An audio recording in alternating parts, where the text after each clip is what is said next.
Hello again. Well, it's definitely been a pretty crazy month so far, given all the stuff going on with my grandfather right now, but all the same, however, I did manage to finally get this in the mail, which came out today. The Ultimate Edition Blu-ray Batman v Superman Dawn of Justice, which, as I pointed out, I definitely enjoyed seeing the theatrical version, and when I finally saw leaked footage of the extended cut, which had some new and we had some other material that definitely sold me. I mean, there on this edition that has 30 minutes new material and 2 other special features as well.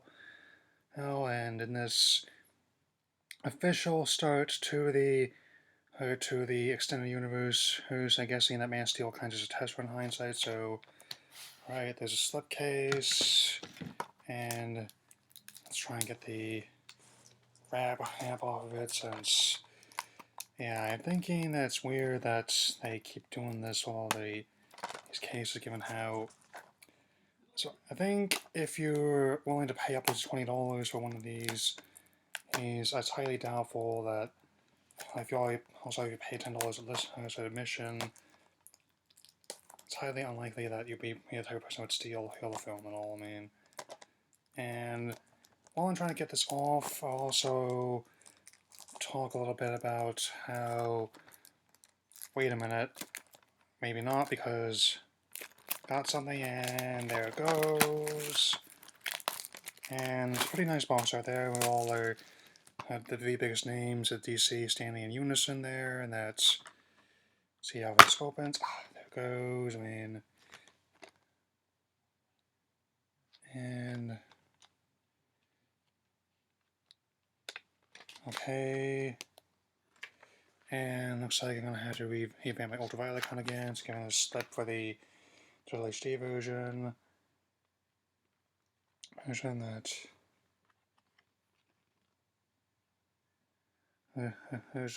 So I might have to get that straight. And also the discs, of course, having the logos, those of those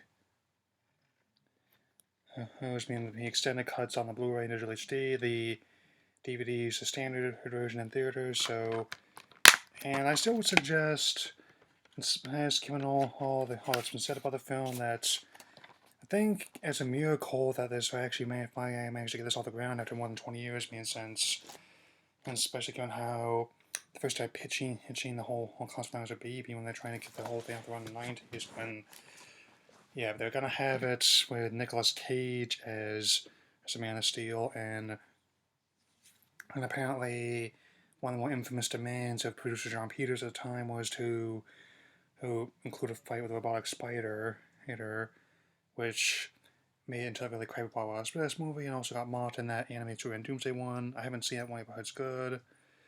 And I enjoyed the movie all the same, and okay, yeah, just ignore that for now. And given how it's really astonishing how the man who directed Watchmen and is now directing all these big movies now, and that's still.